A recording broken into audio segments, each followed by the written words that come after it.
பன்னி fruits farmers கம்பெனியிலிருந்து Xiamen, நான் சிவமாயும் கதைக்கிறேன். நமது பகுதியில் இப்போது அதாவது வாழை திட்டம் 328 பயனாளிகள் இங்கு இந்த வாழை செய்து கொண்டிருக்கிறார்கள். அவர்கள் சில இடர்பாடுகளையும் இங்கு சந்திக்கிறார்கள். அதாவது வாழையிலே சில நோய் தாக்கங்கள் இருக்கின்றன. அந்த நோய் தாக்கமானது அதாவது 100 வாழை என்று சொன்னால் 100 உதாரணமாக 100 வாழை என்று சொன்னால் 100 வாழைக்கு 10 வாழை என்ற விதத்திலே நோய் தாக்கம் ஏற்பட்டு பட்டு கொண்டிருக்கின்றது. இதனாலே விவசாயிகள் இந்த அதாவது ஊக்கமாக பயிர் செய்கின்ற விவசாயிகள் தங்களுடைய முயற்சியை தளர்வாக கொண்டிருக்கிறார்கள்.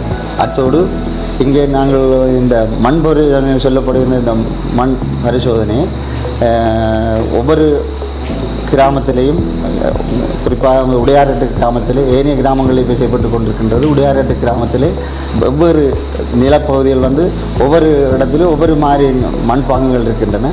அந்த ஒவ்வொரு மண்பாங்குகளையும் சரியான முறையில் பரிசோதனை செய்து இந்த மண்ணுக்குரிய பயிர் என்ன பயிர் நீங்கள் செய்யக்கூடியதாக இருக்கும் என்று விவசாயிகளுக்கு நீங்கள் அறிவுறுத்துவீர்களாக இருந்தால் இந்த விவசாயிகள் நல்ல பலனை பெற்று நல்ல முன்னுக்கு வரக்கூடிய மாதிரி இருக்கும். அடுத்ததாக இப்போது எங்களுக்கு இந்த முதல் ஆரம்ப கட்டத்திலே கப்பல் வாழை தந்தார்கள்.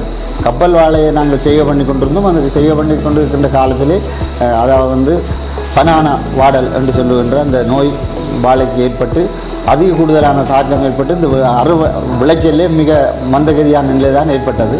இப்போது கவண்டி என்ற இனத்தை தந்திருக்கிறார்கள். அந்த இதை நாங்கள் மிக உற்சாகமான முறையில் விவசாயிகள் இதை மேற்கொண்டு கொண்டிருக்கின்றார்கள்.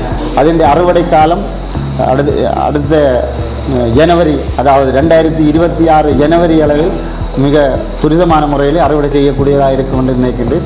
இதில் அதாவது அறுவடையின் அளவை நமது சுமாராக ஒரு இந்த அதாவது 2025 ஜனவரிக்கு பிறகு நாங்கள் மாதாந்தம் ஒரு 15,000 கிலோ அறுவடை செய்து கொடுக்கக்கூடிய மாதிரி இருக்கும்.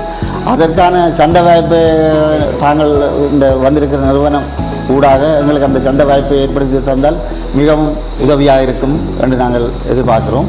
அடுத்ததாக இந்த விவசாயிகளுக்கு இந்த அதாவது ஏஜெம்பியாலேயோ ஏனைய நிறுவனங்களாலேயோ கொடுக்கப்படுகின்ற உள்ளீடுகள் என்பது சரியான முறையில் எங்களுக்கு சேர வேணும்.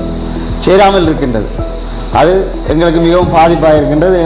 ஊக்கமாக அதாவது நல்ல முன்முயற்சியாக செய்கின்ற விவசாயிகளுக்கு இது ஒரு பின்னடைவை தருகிறது.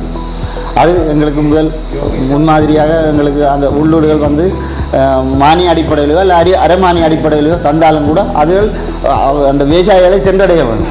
அதுதான் எங்களுக்கு முதலாவது. அந்த உரிய முறையில் இருந்த விவசாயிகளுக்கு அந்த உள்ளீடுகள் சென்றடைய காரணத்தால் அவர்களுடைய விவசாய செய்ய மந்தகதியிலான் இருக்கின்றது.